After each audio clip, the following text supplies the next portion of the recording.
My name is Rogério Rios. I am a dual degree at Berkeley, and I'm also the audience director here at Brazil at Silicon Valley. It's a pleasure to meet you all. And we are excited to welcome our expert partners from Bain Company to dive into how our corporations embracing generative AI, a Brazil and U.S. analysis. Bhavi is a partner at the New York office and one of the global leaders in advanced analytics at Bain Company. He has over 20 years of experience working with national and regional financial institutions on large-scale analytical transformations from strategy to execution. Bhavi has an extensive experience in designing and building scalable solutions, scalable analytical solutions to drive growth, manage risk, and enhance customer experience. And also, Lucas is a partner and head of advanced analytics at Bain Company from South America. He's responsible for data science, machine learning, and artificial intelligence capabilities in the region. He advises companies from various sectors to achieve the best results on their investments, helping to define the correct data strategy, prioritize use case, and install appropriate delivery resources. Please welcome Bhavi and Lucas to the stage.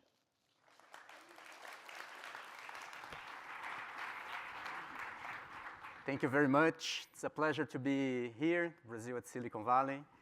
So what we want to do in this session is to give you some perspective or give you an overview of how has been the GenAI adoption at enterprises, both in Brazil and in U.S.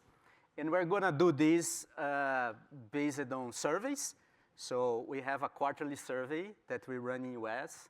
with around 200 companies. We have done 2 versions of it, one in October 23, one in January 24. And we've done also a similar survey in Brazil, very recent, in March, with about 75 companies, different sectors of the economy. And we will also get some of the knowledge we have been accumulating with more than 150 cases where we have helped advising companies in this GenAI journey, okay? And we want to separate the hype from the reality. And we want to do this covering 4 topics, basically. One is how really committed are the enterprises with the GenAI adoption? The second is what has been the typical use cases they are pursuing? The question I received the most from my clients, has it been ROI positive? What are the first signals of results we have been seeing? And what are the lessons we can learn from the pioneers, the companies that are ahead in this journey, okay?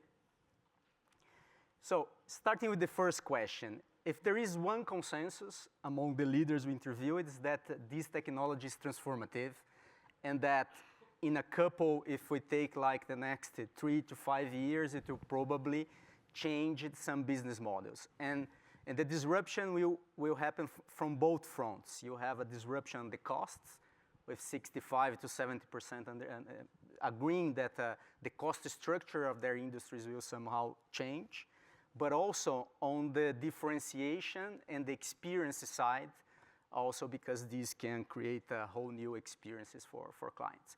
But the good thing is that although this is transformational, the fact that we are in the early stage of the technology means that even the competitors that are most ahead are not ahead 1, 2 years from you. So we are still in a phase where we can catch up. And this is a good thing. If you mobilize now, you are not very far. So the learning curve has not been going over too much yet. The second thing we saw is that because of this transformational potential, the topic has been raised among the top priorities of the company. So when we ask in Brazil and U.S. where GenAI stands as a priority, we have like 87% of the companies in U.S. saying this is among the 5 top priorities for 2024, and 48% in Brazil. This is really remarkable for a technology that has less than 2 years with commercial applications. It's been really remarkable type of priority companies are giving to that. And it's not only productivity. Productivity, also, obviously, it's a main reason, but we are starting to see, both in Brazil and US, also companies looking for improving customer experience and growing revenues with this technology. And another interesting fact is in Brazil, specifically, we asked, okay, this is strategic, this is priority, but how many of you have put targets in the budget for 2024? And we got like 1/3 of the companies saying, yes, I have targets of initiatives that will be viabilized by GenAI in 2024. The hard thing is that this is not a easy to do thing. And so between the ambition and the reality, there is a gap. Most of the companies, there are very few companies that actually have use cases in production. So 9% in Brazil, 17% in US. There are some followers that we say, like people that are close to have a decent agenda, have prioritized use cases, and are in development of piloting phases. There are 15% of companies in Brazil in that bucket, 23% in US. But the vast majority are either not experimenting yet, or with a very few pilots, usually done by the data and analytics organizations without a real strategic structure and a path to scale. So that has been the challenge. So it's a transformative technology. People are committed in doing that, but it has been hard to really put use cases in production and scale.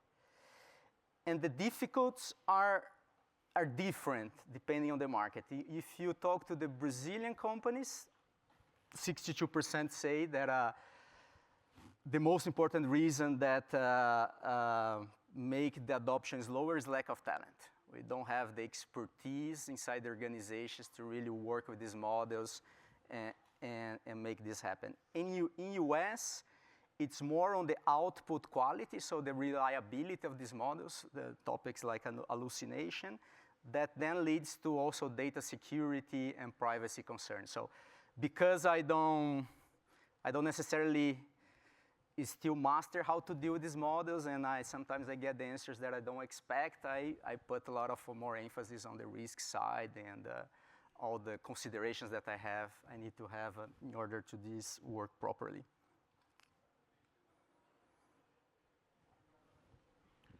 Thank you. So now let's talk about, I think you saw, everyone is excited. There is definitely attraction, even if it's 25%, 30%. We are only talking about a technology which is still coming out of from nascent stage to actually getting into production pretty fast. So what are some of the themes that we are seeing? So we try to break it out between tech firms and non-tech firms. And arguably, many of the financial services firms will say, oh, we are tech firms. But for a minute, let's just assume tech firms mean like core tech firms and everyone else. We are seeing a significant implementation of technology in their product and services in the technology firms. So think about it as I'm sure I've heard about Salesforce Einstein or other products. That has a conversational layer coming into picture. And we are seeing that is significant in the tech space. But if you shift to other parts of the industries or markets, you will see it's actually a lot more fragmented. Having said that, the biggest theme is internal productivity. And whether it's efficiency for the knowledge worker, whether it is about making sure, initially it all started with knowledge management, but now a significant work is being done on automating workflows. So we are seeing a significant focus on internal productivity. Those are mostly the first few use cases. Having said that, there are companies experimenting as well as implementing more for customer experience. So if you think about customer service, there is a significant productivity angle, but there is also a customer experience angle to it. Now, comparing US with Brazil, and I think this goes back to what Lucas was saying, In US, given probably a lot more focus on reliability, risk, data privacy, we are seeing still giving this technology to your employees to make their life easier, better, is the primary focus. A lot of focus, again, on software development, overall knowledge workers' effectiveness, customer service.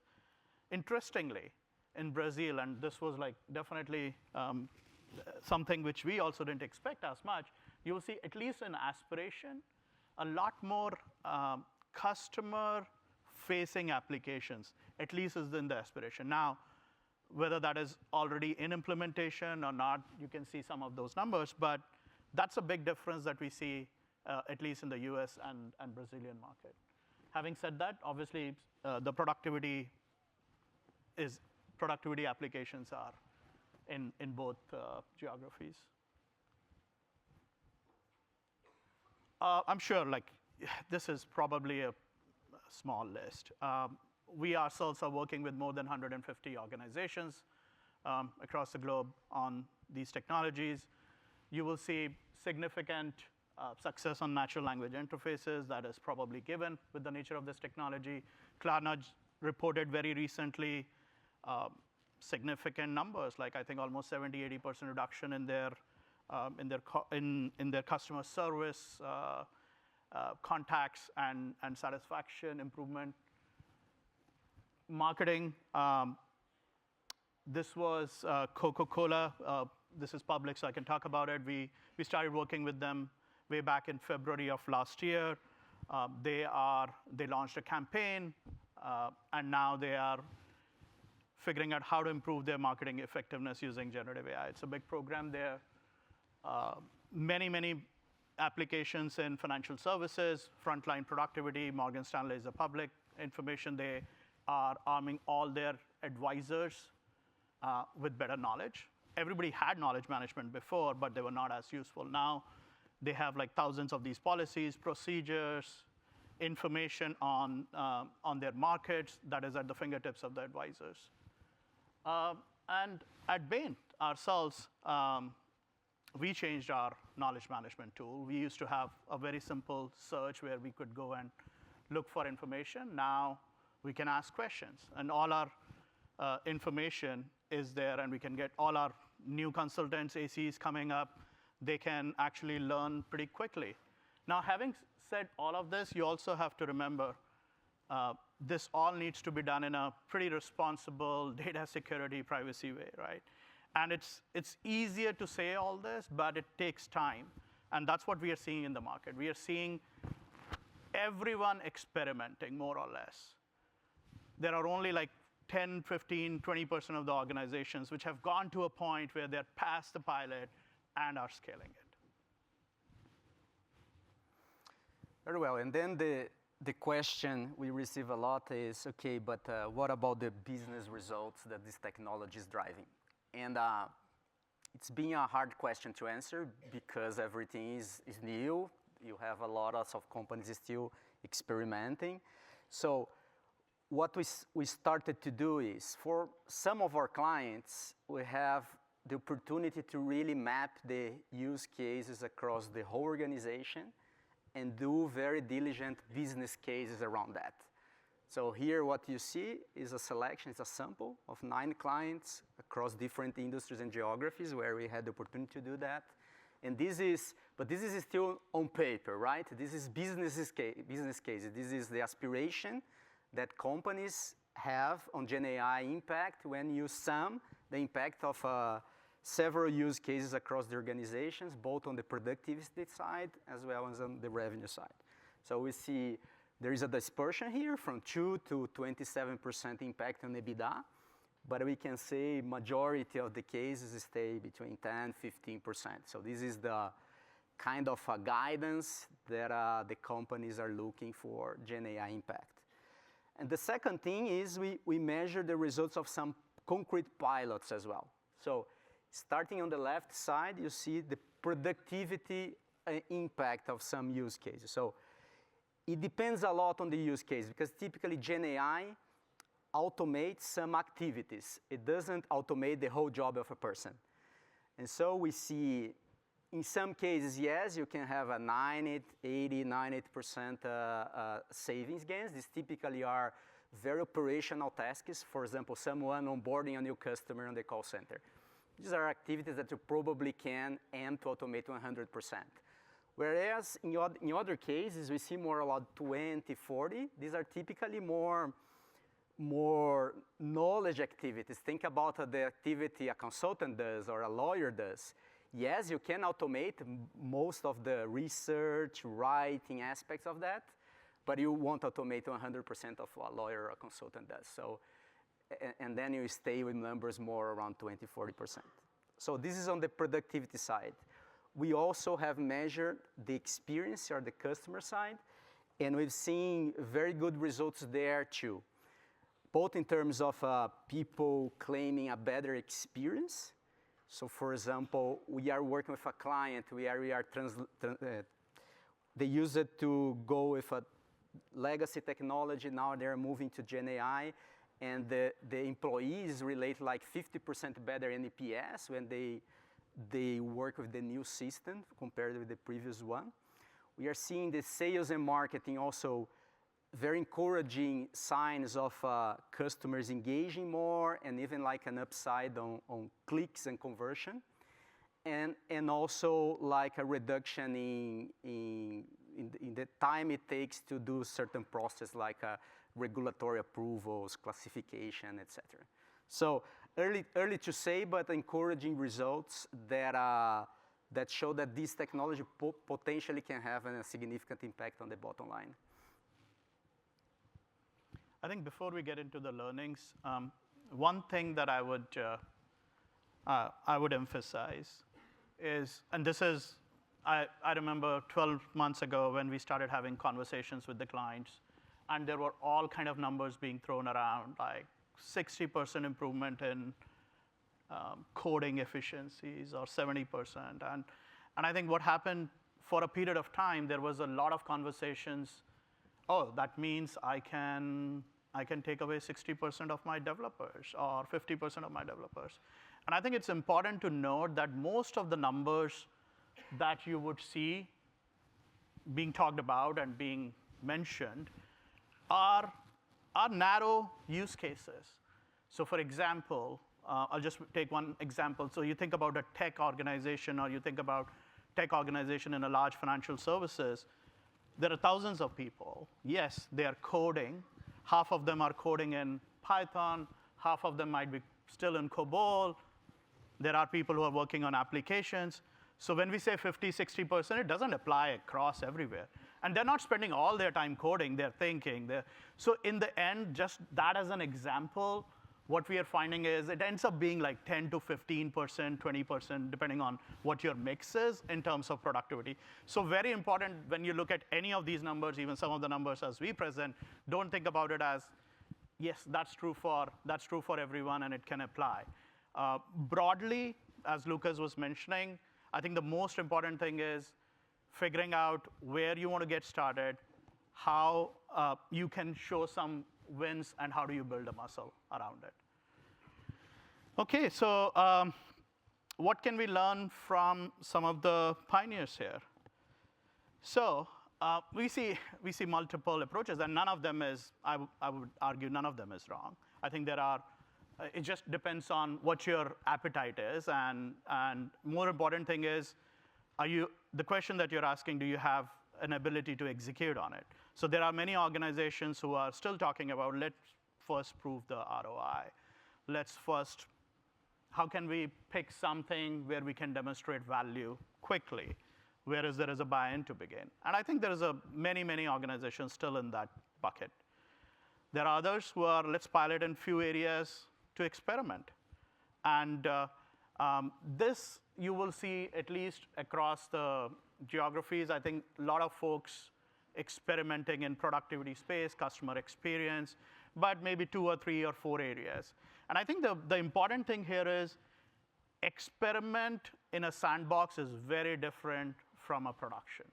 So till the time you're clear that you're experimenting and that may not fully transform into a production scale system, it's important to know that, and it's important to understand the limitations.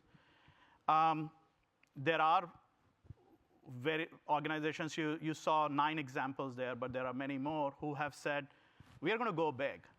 But that doesn't mean that we are going to go blind a little bit.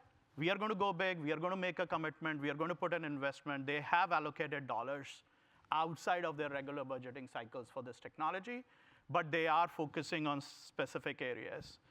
And we see 2 archetypes here.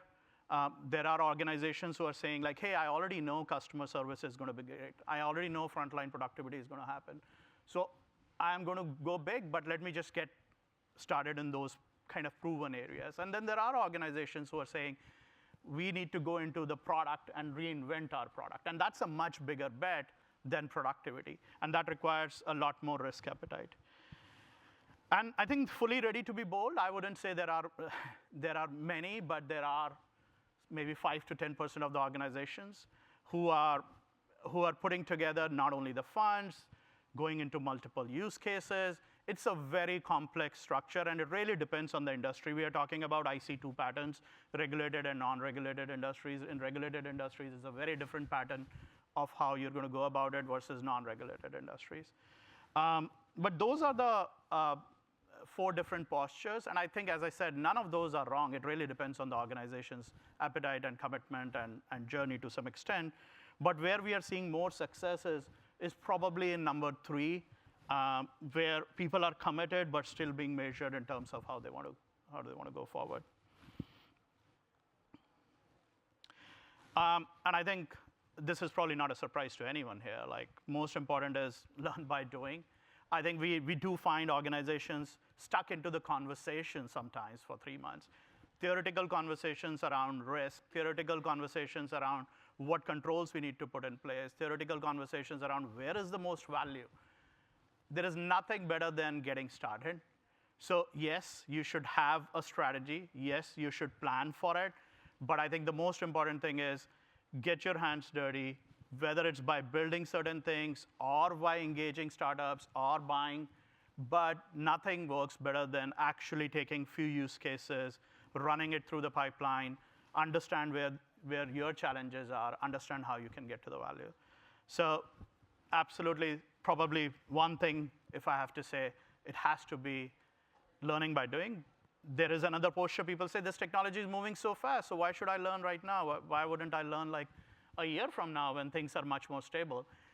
You could, but what we have seen is, like, again, back to the theory. You can theorize all the type of challenges that you will face, but unless you try it, it's hard to understand that. Like, there could be as simple as we were working with a large financial services.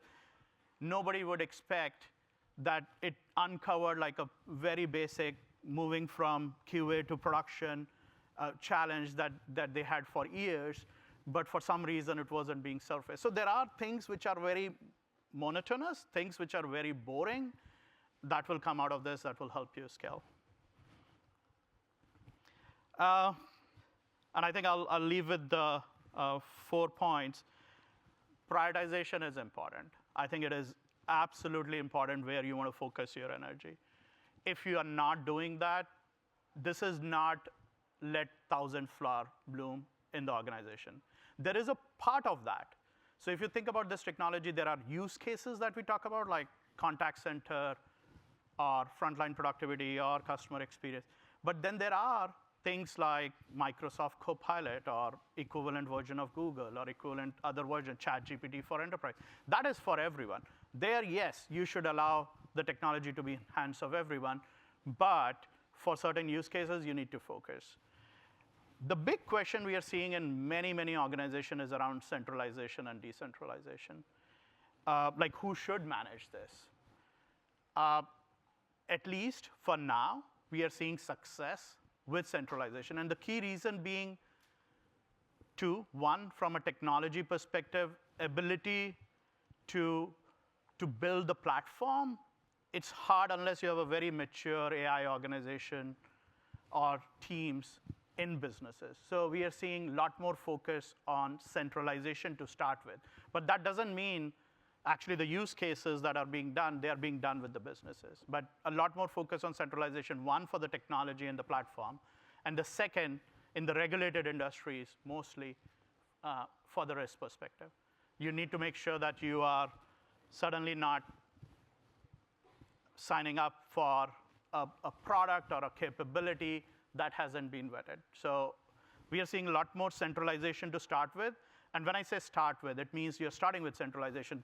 Organizations that are already probably 12 to 13 months in this journey, they have started giving few businesses to pick up, but mostly central.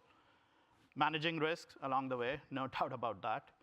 And like any other transformation, managing the change is critical. This is actually impacting people quite a lot. One thing which is very, very distinctive, at least around this technology, given the excitement and given how now everyone talks about AI, there is actually a much more acceptance of trying things out.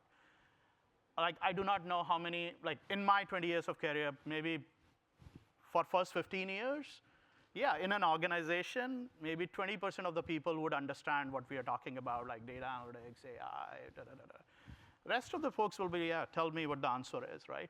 Now everybody in the organization wants to talk about AI. Everybody, to some extent, understands what it is. Even if they're not fully, but they want to accept it and they want to try it. So I think from a change perspective, it's good, like it gives you a momentum up front.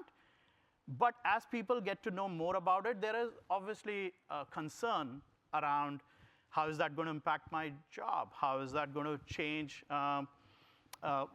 the way we work in the organization? Like simple things like Teams recordings and transcription and ability to summarize, it seems pretty straightforward. But we have seen studies, people are worried about those recordings and summarizations happening, right? So it's natural. So the organizations that are doing well, we have seen that they have started the change program in parallel versus waiting for things to happen. I think that's what we have. Would love to take any questions. Yeah, we have 4 minutes for probably 1-2 questions. Yeah, we are running a little bit out of time. Thank you both for the presentation. It's even in a survey that Lucas was showing statistics. So the question is, how do you see the relationship between startups and corporations for improving the lack of internal talent, acquisitions, or partnership? Yeah, I can take that, and you complement me, Bhavi. We are, given the stage we are in the technology, I believe we are in a situation somewhat similar to when we started with machine learning. It's basically, you don't have a tech stack, you don't have a platform, you don't have tools that can help big corporations develop and deploy their models, and the talent is not there yet. So yeah, you eventually have engineers, data science that can easily learn the new capabilities, but it's not a very broad knowledge base yet. So I believe the startups have a role here, have a role both on creating applications that help in this infrastructure, in this platform, in this tech stack that is needed to develop and deploy these models, and also on creating vertical applications or horizontal applications that can solve typical problems, like in customer service and others. So we don't see yet a mature market for that. So when the corporates that are pursuing this, apart from the ChatGPT Enterprise, Microsoft Copilot that are very general tools, we don't see yet a mature market for vertical horizontal applications that and so most of the corporates at this point are building by themselves. But I believe, yes, there is space there for this market to develop. Like we saw the example of Harvey in the last presentation around the legal, right? So that's a vertical application. I would say the most challenging thing for the large enterprises today, every startup has rebranded themselves as an AI. And their problem is not like, it's not about that they don't want to engage an AI startup. I think it's about like, oh my God, now everybody is knocking on my door saying that I have this, I have this. How do I even figure out what's true, what's not true? So right now, I think the challenge has been bilge of startups and tech firms telling, I have generative AI in my solution. And they are just, OK, let's take a step back. Let me actually understand what it is, and then come back and see how to. Like, that's probably the biggest challenge right now in this industry. That's what we're seeing with our clients. Okay. Thank you, Lucas. Thank you, Bhavi, for this lovely presentation. I would like to give an applause to them. Thank you.